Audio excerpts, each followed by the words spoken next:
एक कॉलेज की लड़की रिया सिर्फ वायरल होने के लिए 1000 साल पुरानी मम्मी जैसी महिला के साथ चोरी छिपे फोटो खींच लेती है। उसकी दोस्त बोली, अरे रिया मत लेना फोटो, वो मना कर रहे हैं। लेकिन रिया नहीं मानती, बस एक फोटो ही तो है। वो जल्दी से फोटो खींचती है और ऊपर से फेस स्वैप फिल्टर भी लगा देती है, जिसमें उसका चेहरा उस पुरानी महिला के चेहरे से बदल जाता है। रिया को पूरा भरोसा था कि जैसे ही वो ये फोटो सोशल मीडिया पर डालेगी, उसके फॉलोअर्स और लाइक्स अचानक बढ़ जाएंगे। लेकिन उसकी दोस्त नेहा बार बार उसे रोकती है। मेरी दादी कहती है, मरे हुए लोगों के साथ फोटो नहीं खींचनी चाहिए, खासकर ऐसी औरतों के साथ जो दफनाई गई हो, नहीं तो उनकी जगह खुद को लेना पड़ता है। रिया हंसकर टाल देती है, ये सब बस डराने की बातें हैं। तभी नेहा को लगता है कि फोटो में वो पुरानी औरत हल्का सा मुस्कुरा रही है, लेकिन रिया कहती है, अरे ये तो बस ऐप का इफेक्ट है। दोनों वहाँ से निकल जाती हैं। उन्हें नहीं पता था कि यही रिया के डरावने सपनों की शुरुआत है। रिया वो फोटो सोशल मीडिया पर डाल देती है और सच में वो फोटो वायरल हो जाती है। रिया खुशी खुशी नेहा को अपने बढ़ते हुए लाइक्स दिखाती है, लेकिन नेहा की नजर एक अजीब कमेंट पर पड़ती है, इस फोटो को तुरंत डिलीट कर दो, ये बहुत बड़ा अपशगुन है। फेस स्वैप करके तुमने मुसीबत को बुला लिया है। नेहा घबरा जाती है और रिया को बताती है, लेकिन रिया फिर हंस देती है। लोग बस बेकार की बातें करते हैं। नेहा उस यूजर को मैसेज करती है, अगर फोटो डिलीट नहीं की तो क्या होगा? जवाब आता है, तुम्हारी दोस्त धीरे धीरे उस लाश जैसी बन जाएगी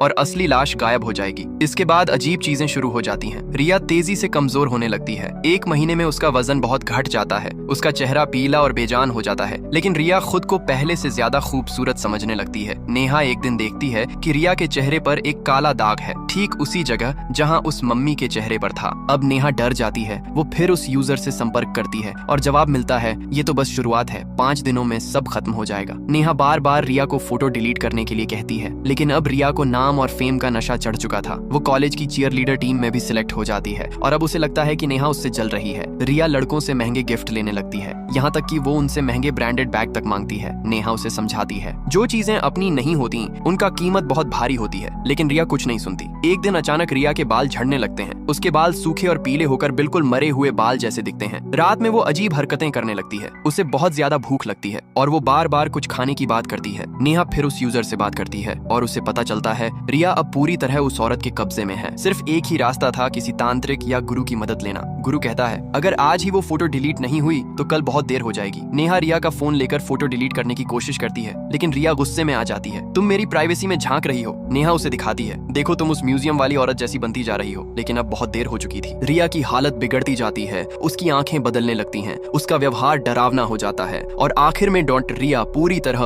उस 1000 साल पुरानी औरत में बदल जाती है।